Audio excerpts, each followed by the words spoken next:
Most traders think risk management is only there to protect the account.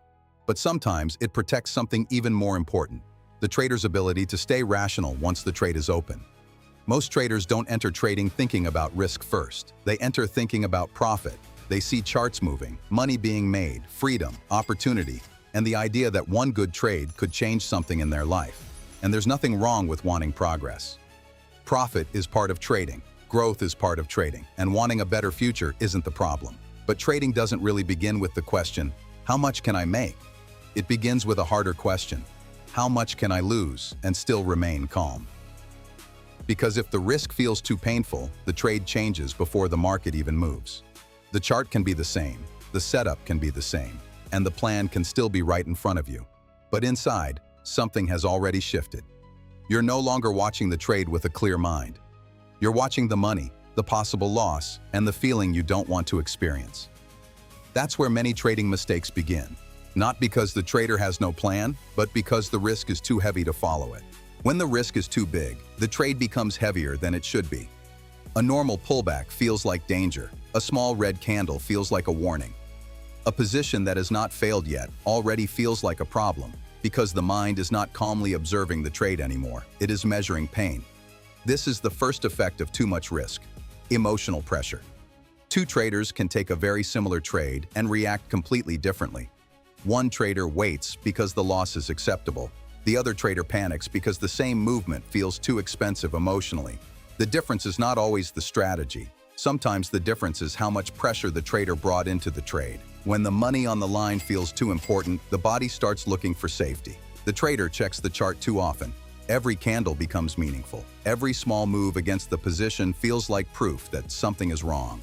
The trade becomes less about execution and more about relief. And this is important to understand. This is not weakness. This is pressure.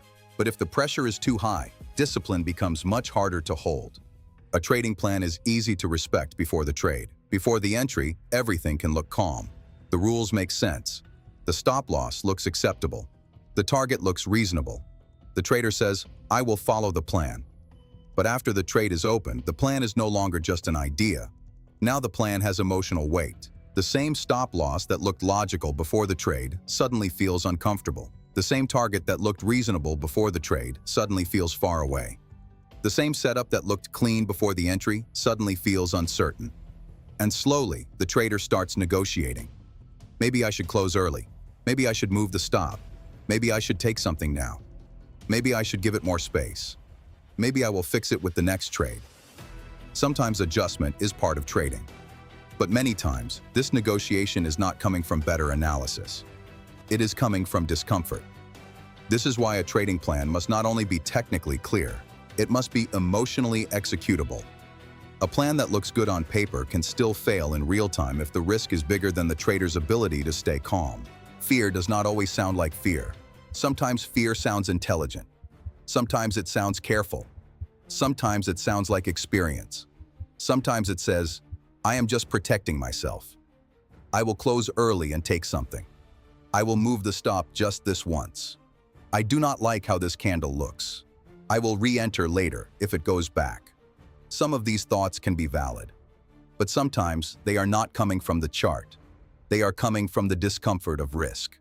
You close too early, not because the plan changed, but because your body wants relief. You move the stop, not because the market asked for it, but because the loss feels too personal. You exit before the trade had enough time, not because the setup failed, but because uncertainty became too uncomfortable. This is where risk management becomes more than mathematics.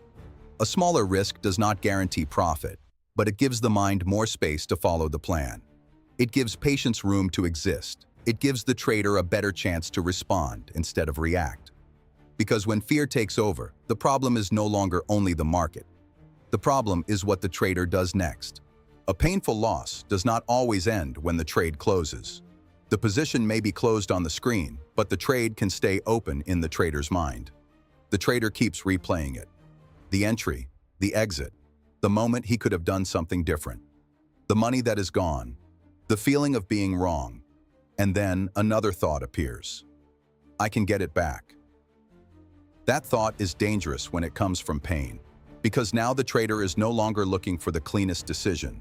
He is looking for emotional repair. He wants the next trade to remove the feeling of the last one. He wants the market to give back confidence. He wants one quick win to erase the discomfort. This is where revenge trading starts. Not always with anger. Sometimes it starts quietly. One extra trade.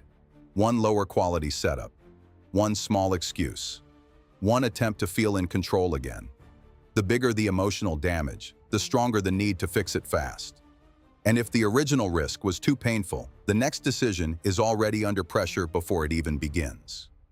A controlled loss is part of trading, but a loss that damages your next decision becomes more expensive than the money lost. The answer is not to become fearless. That is not realistic. A trader does not need to feel nothing. A trader needs to create conditions where discipline is still possible. And one of the most important conditions is risk size.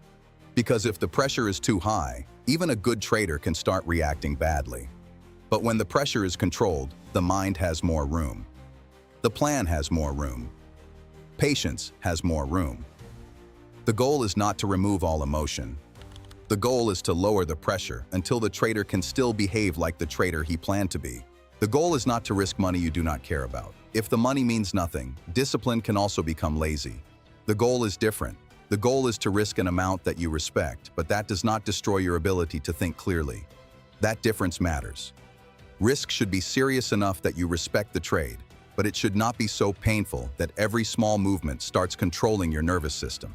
It should not make you stare at every candle. It should not make you abandon your rules.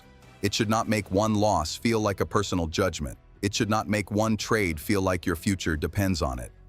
Trading already has uncertainty. You cannot remove that. But you can decide how much emotional pressure you bring into that uncertainty. And this is where a trader starts becoming more professional. Not when he finds a perfect setup. Not when he predicts every move.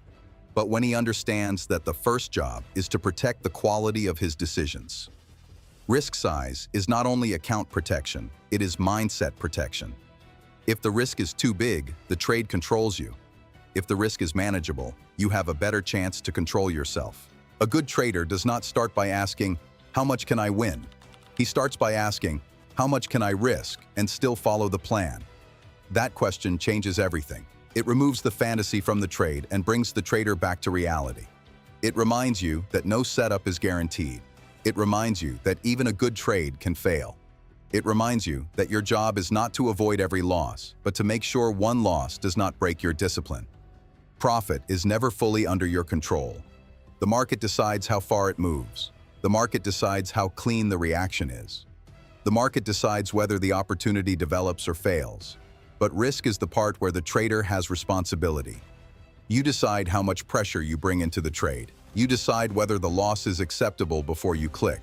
You decide whether you are trading from a calm plan or from a need to make money fast. And sometimes the most professional decision is not to take the trade at all because the risk does not match your state of mind.